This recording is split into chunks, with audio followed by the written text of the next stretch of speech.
श्रीमद् भागवत कथा, श्री राम कथा एवं शिव महापुराण की अमृत वर्षा के लिए भागवत किंकर पूज्य श्री हर्षित कृष्ण जी के YouTube चैनल को सब्सक्राइब करें। बोले महाराज, हर एक जीवात्मा के साथ उसके पूर्व जन्म का भाग्य जुड़ा होता है। ध्यान देकर सुनना।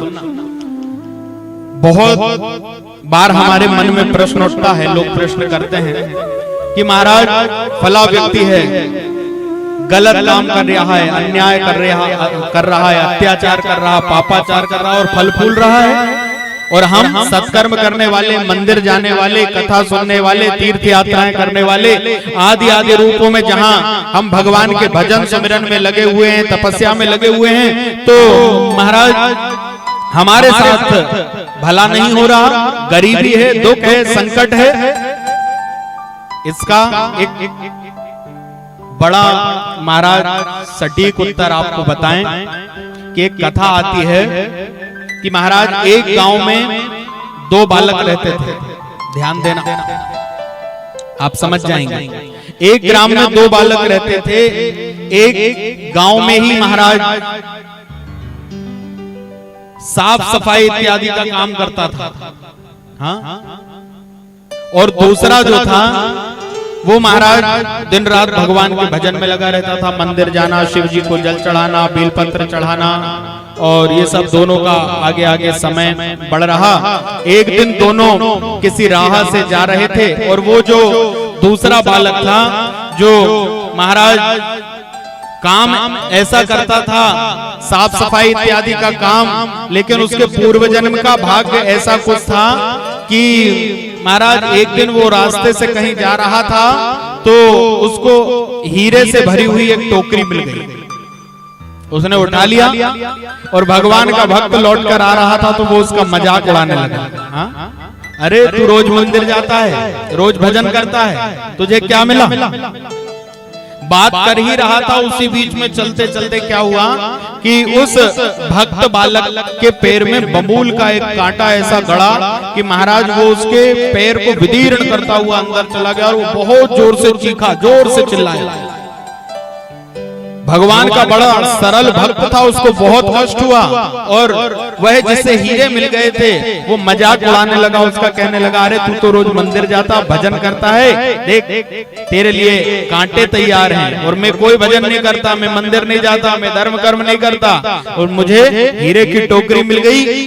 उस भक्त के मन में किंचित यह भाव आ गया कि सही बात है, मैं कब से भगवान का भजन पूजन कर रहा हूँ, मंदिर जा रहा हूँ, महाराज नाना प्रकार के उपाय कर रहा हूं, भगवान को भज रहा हूं, लेकिन मेरे जीवन में दुख, कष्ट, संकट, और ये कुछ नहीं कर रहा, जो कुछ नहीं कर रहा, जो वो फल फूल रहा है, उसको हीरे मिल गए, मेरा मजाक बनाता है। बड़ा रोने लगा भक्त। उस समय भगवान ने सोचा कि अब जाकर के इसे संभालना पड़ेगा, और भगवान उसके सामने आ गए। महाराज भगवान सामने आ गए, जैसे ही दर्शन दिए ठाकुर जी ने तो गदगद हो गया, और भगवान कहने लगे कि भैया तेरा और उसका दोनों का पूर्व जन्म का, महाराज पूर्व जन्म का जो रहस्य है वो तू समझ नहीं पाया, तेरे मन में दुख हो गया, तू मेरी पूजन करने आता है, मेरे मंदिर में आता है, तेरे पूर्व जन्म के इतने पाप थे कि उन पापों के फलस्वरूप तुझे महाराज, उन पापों के कारण तुझे इस जन्म में सूल मिलना था, सूल के द्वारा तू भेदा जाता, और इतने अपार कष्ट तुझे होते कि महाराज तेरे शरीर में अनेक प्रकार के रोग, राई, कष्ट, और बहुत बड़े बड़े विघ्नों से तू घिरता, बहुत कष्ट पाता, लेकिन इस जन्म में शुरू से तू पूजन में लग गया, शुरू से तू महाराज भक्ति में लग गया, तो धीरे धीरे तेरे पाप कटते चले गए, और आज तुझे जो कांटा गड़ा है ना, वो महाराज तूने इतने सत्कर्म और पुण्य कर्म इस जन्म में कर लिए कि वो सूल तेरे लिए कांटा बन के हो गया। हाँ, कांटा गड़ गया, और वह जो सूल की तुझे महाराज सूली पर चढ़ना था, वह वेदना अब तुझे नहीं सहनी पड़ेगी, और तेरे पाप कर्म भी समाप्त हो गए।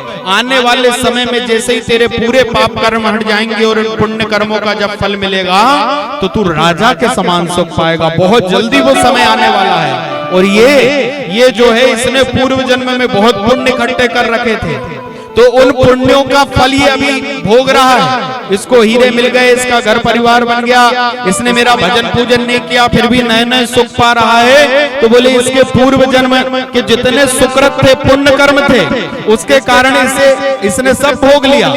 लेकिन अब जैसे ही इसके थोड़े से पुण्यों का फल और बचा है, जैसे ही पूरा होगा अचानक जीवन में घटनाएं घटेंगी और इसके बाद इस जन्म में जो पाप कर्म कर रहा है उसकी कटाई शुरू होगी महाराज। इसलिए चिंता मत कर, भविष्य में होने वाला तू राजा है और जो भयंकर वेदनाएं महाराज होने वाली हैं उसको ये सहेगा। बोलो नारायण भगवान की।